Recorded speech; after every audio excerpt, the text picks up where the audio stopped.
तरीके से कल अमित शाह राज्यसभा में उन्होंने कहा, एक गुस्ताखी की उन्होंने, और महामानव डॉक्टर बाबा साहेब अम्बेडकर का नाम लेते लेते उन्होंने कहा कि अब ये तो फैशन हुई है, अम्बेडकर अम्बेडकर अम्बेडकर अम्बेडकर। मैंने सुना है ना आपको, ये अब फैशन हुई है। इतने बार अगर आप भगवान का नाम लेते तो शायद 7 जन्म में आपको स्वर्ग में स्थान मिल जाता। आप होते कौन हो? अम्बेडकर जी ने जो एक व्यक्ति ऐसी है, किसी पक्ष की सीमा उनको लागू नहीं होती। हर एक के दिल में महामानव डॉक्टर बाबा साहेब अम्बेडकर जी के लिए एक स्थान है, और जिन्होंने संविधान हमें दिया, उनका अपमान जिस तरीके से भाजपा कर रही है वो हमें तो मंजूर नहीं है। और इसलिए अब क्या भाजपा और राष्ट्रीय स्वयंसेवक संघ अमित शाह जी के ऊपर कुछ कार्रवाई करने वाले हैं, या उन्होंने खुद कहा था अमित शाह जी को कि ये बात कहो? अब ये देखना होगा। और मैं तो कहता हूं कि बाकी सारे जो पार्टियां हैं जिन्होंने भाजपा को समर्थन दिया है, वो चाहे चंद्रबाबू हो या नीतीश कुमार हो, या महाराष्ट्र में हमारे गद्दार लोग हैं और अजित पवार है, क्या उनको भी ये मंजूर है?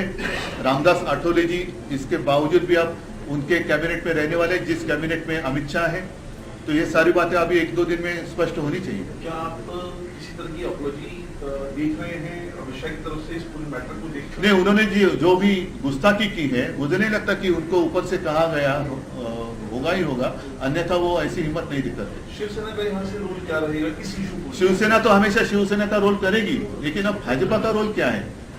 अदानी के ऊपर अगर आप कुछ कहते हैं तो पूरी, जैसे आसमान फट जाता है वैसे बिजली गिर जाती है, वैसे पूरी भाजपा आती है उनके समर्थन के लिए।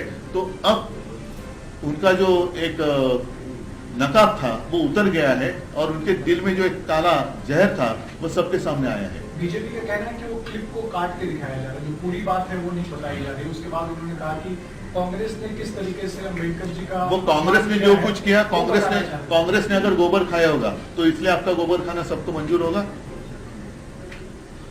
कांग्रेस ने अगर गोबर खाया होगा, चलो मैं एकदम स्पष्ट शब्द में कहता हूं, लेकिन जिस तरीके से उन्होंने कहा है, मैंने दिखाया ना, अम्बेडकर अम्बेडकर अम्बेडकर फैशन हुआ है, इसमें काटने की बात क्या है?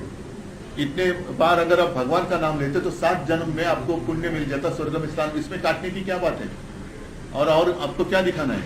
आप प्रधानमंत्री से कोई मांग करेंगे? मैं प्रधानमंत्री से मांग, मैं कौन होता हूं करने वाला, लेकिन मैं तो यही चाहता हूं कि क्या प्रधानमंत्री जी अब इनके ऊपर कुछ कार्रवाई करने वाले हैं, या खुद प्रधानमंत्री जी ने कहा था अमित शाह को ये कहने के लिए? ये बात स्पष्ट होनी चाहिए। क्या आप चाहते हैं आरएसएस भी यहाँ पर अपना एक रोल प्ले करे? आरएसएस ने भी स्पष्ट करना चाहिए कि ये अमित शाह का व्यक्तिगत मत था या आरएसएस परिवार का ये मत है। आरएसएस ने कहना चाहिए। लोकसभा में जिस तरह से उनको जनमत हासिल हुआ, जिसमें ये अहम मुद्दा रहा डॉक्टर अम्बेडकर और संविधान, क्या इसी की नाराजगी अमित शाह ने अभी संविधान नहीं, उनके जो दिल में था उस वक्त जो कहा गया था कि अभी आपने जो मुझे सवाल पूछना चाहती थे ना, फेक नैरेटिव, तो ये तो फेक नैरेटिव नहीं है ना, ये तो खुलेआम खुद अमित शाह जी ने कहा है। तो इसका मतलब है कि उनके मुंह में राम और बगल में छुरी, यही भाजपा का हिंदुत्व है। तोड़ो फोड़ो और राज करो, यही भाजपा का हिंदुत्व है। और सिर्फ सत्ता जिहाद, सत्ता के लिए कुछ भी वो करने के लिए तैयार हो जाते हैं, यही स्पष्ट दिखाई दे रहा है।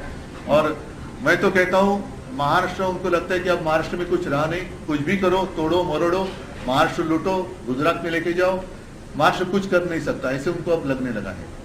वन नेशन वन इलेक्शन की तरफ ये नहीं, वन नेशन वन इलेक्शन छोड़ो, पहले बाबा साहब अम्बेडकर जी का अपमान जो उन्होंने किया है, उस बारे में मैं उनसे खुलासा चाहता हूँ। सर परभणीत संविधानाचे